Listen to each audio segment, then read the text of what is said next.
And then Jesus. But you can tell she's thinking. She's trying to. How do you fit these two things together? You're coming to a Samaritan. Yes. And we worship at this mountain. And again, this is something that historically we don't catch: is that the Samaritan temple that had been destroyed by the Maccabees in the first century BC, and so they have had a temple. They have had temple worship. They think their salvation is centered there. And she thinks that Jesus is going to say, no, you have to be a Jew, and salvation is in the temple in Jerusalem. And then his response in verse 21. Jesus saith unto her, Woman, believe me, the hour cometh when ye shall neither in this mountain, in your Samaritan temple, that doesn't exist anymore, nor yet at Jerusalem worship the Father.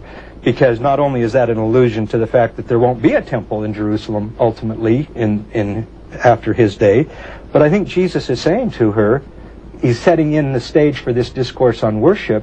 Worship is not predicated on location or edifice, but in faith and righteousness. It's centered in the Messiah. Exactly. It's centered in the Messiah. That's right. Now, finish up for us his stunning testimony to her in verses 25 and 26. Camille, can you read those for us, please? The woman saith unto him, I know that Messiah cometh, which is called Christ. When he is come, he will tell us all things. A prophet. Right. She's put that together. Then he confirms this with, I that speak unto thee am he. Or another way we can see that, with that italicized he removed, as I am speaketh unto thee. Exactly. Interesting. It's a real Jehovah. strong The great ortology. Jehovah is here. Yes. Now, I like C.S. Lewis's comment, and I paraphrase it. He says, you can try to whitewash a lot of things that the Savior has said, and you can call him a great teacher, and you can call him a prophet.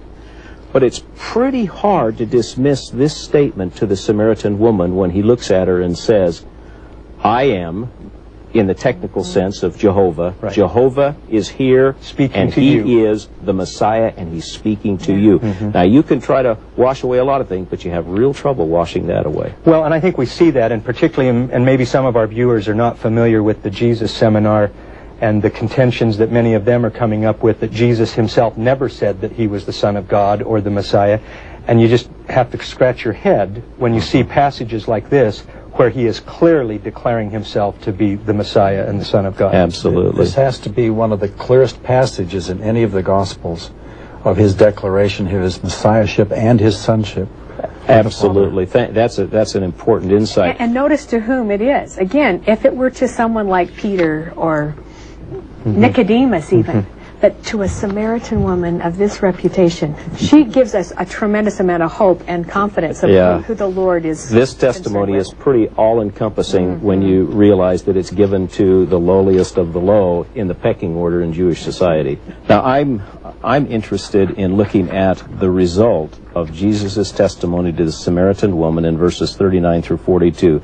This, to me, has to be one of the greatest comments on the fruit of bearing testimony that we find in the Scriptures.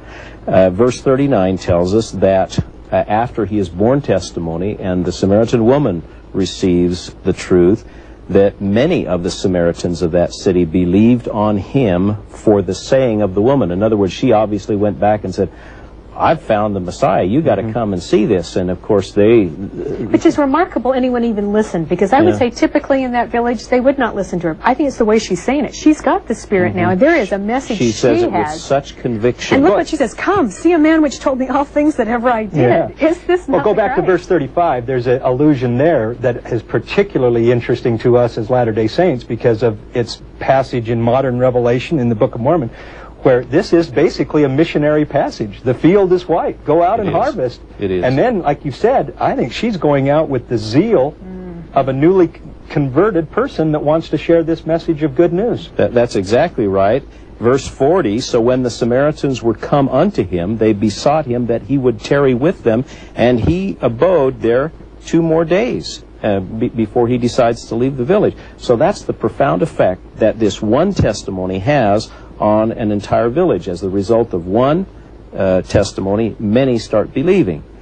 Verse 41, and many more believed then because of his own word. So they come because they're convicted as a result of her testimony, and then when they have a personal encounter with the Savior, then they start to receive their own convictions. Verse 42, they said unto the woman, now we believe not because of thy saying, for we have heard him ourselves, and know that this is indeed the Christ, the Savior of the world. You know, I've wondered about that. As you read that, and that's the success story with that, I've wondered how much grief Jesus took from the scribes and the Pharisees for even going to Samaria, but staying and teaching there, and that among his first disciples now are Samaritans. But how much of it, this example, as in all of the Savior's teachings, he doesn't only teach for that particular moment, but how much of training of his apostles is happening right here as they witness the fruits of this time with the Samaritans? I think they're a little bit caught up, and they don't know how to react to this, because back there in verse 27, no man said, what seekest thou? We don't know who they're speaking to the woman or to Jesus. It could be to either one of them, or why talkest thou with her? They don't know what to make out of this. They don't dare ask the Savior, why are you talking with the Samaritan woman? The disciples now are being put on the spot, and they are going to have to learn a lesson through all of this. At least they're wise enough, though, not to question their master. You know, there's a great message there for the disciples as well, too. We go clear back to the very first verse in the Joseph Smith translation. It's clear that Jesus is inspired to go there. They probably wonder, why is he doing this? And then when they see the fruits, that's a great message. You better follow the promptings of the Spirit and do what the Lord would have you do. Well, the Savior then is the centerpiece of the conversion of this Samaritan village. You'd give anything to have been in the village and see the change that occurred from the time that he first walked in and encountered the Samaritan woman to this point, where undoubtedly they're sad to see him go, but leave he does, as verse 43 tells us. Now after 2 days he departs hence and went into the Galilee. So we're finally seeing the Savior leave the Samaritan village, go back to the Galilee, where he'll inaugurate or begin his Galilean ministry.